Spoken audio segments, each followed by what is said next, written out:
The new administration is quickly implementing President Trump's promised crackdown on immigration. Hundreds of National Guard and military troops are deployed to the southern border, but thousands more have been ordered to the U.S.-Mexico border. Now, the White House has also started the first deportation flights of the Trump administration.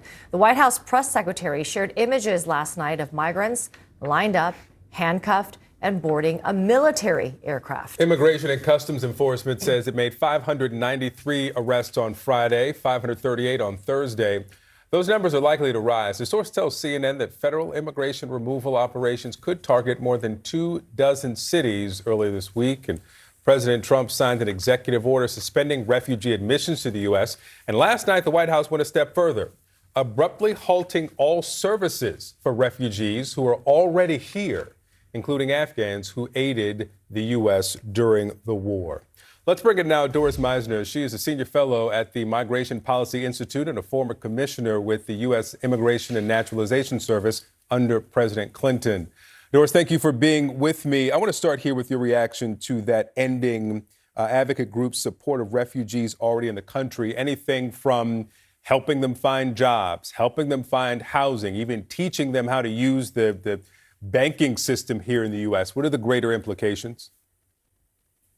Well, the greater implications are that we have a long history as a country of welcoming and accepting refugees. And our experience with that is that refugees do very well in the United States. They become Americans quickly. They contribute to the economy. They pay taxes. And so the initial help that they get to get established is and have a foothold is very important to their future success. This action is very short-sighted because it in fact makes it far more difficult for what has been an extremely successful program and effort over many, many years that the United States has in providing protection to people that are in deep need. They actually help us much more than we help them, but it's an even street. Yeah. I'm going to be speaking with Newark, New Jersey Mayor Ras Baraka next hour about an ICE raid in his city that he says was executed without a warrant. There was a military veteran who was detained. How much does the how of this mass deportation impact the sustainability of it? Not just the legal sustainability of it, but the political sustainability of it? Well, that's a very important question that we need to watch how it plays out in order to give the answer. The new administration has certainly succeeded in what it said it was going to do, which was shock and awe and start right immediately. But these operations, in the scheme of things, are not going to be removing millions of people from the country in the way that President Trump has spoken about. There will need to be considerably greater resources, more time to build up the infrastructure that's required.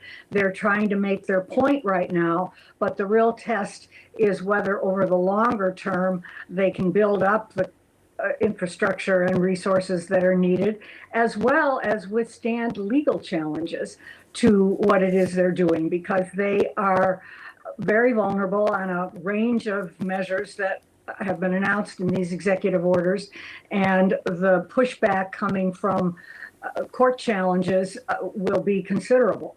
Well, let's talk about one of those, and that's asylum seekers. The U.S. is signatory to international protocol on the treatment of refugees and asylum seekers, has codified it into federal law as well.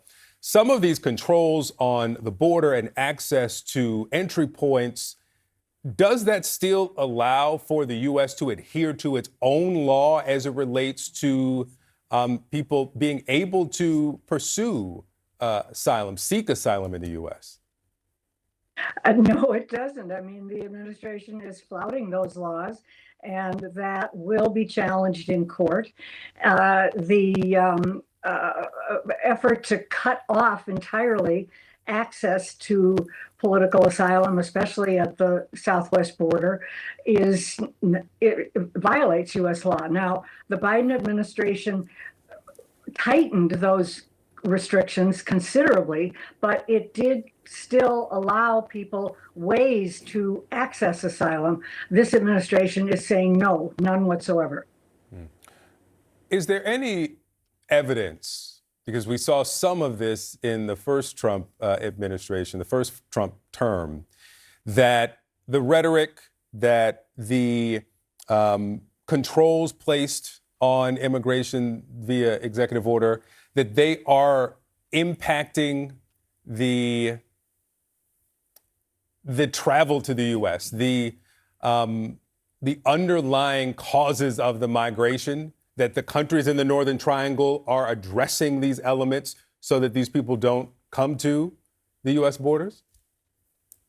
Well, we haven't heard anything from this administration yet about the causes of the migration and ways to work effectively with countries in the hemisphere. The prior administration was making very considerable breakthrough efforts to work with countries in the region for cooperation all along the routes, including the causes, but also tackling the immediate issues of smugglers and cartels and the exploitation. The prior administration had put a network of offices into place throughout the hemisphere where people could apply for protection and asylum closer to home. That's all been erased by the current administration. So there will certainly be a wait and see period right now. That always happens when new policies go into place. But ultimately, the reasons for these migrations are not being, they will continue. And so a broader policy that really deals with this as a regional issue and ultimately leads to cooperation among countries is essential, and we're not seeing any signs of that. Doris Meisner, day 5 of the second Trump term, and he has a lot more on his immigration to-do list. Thanks so much for being with us.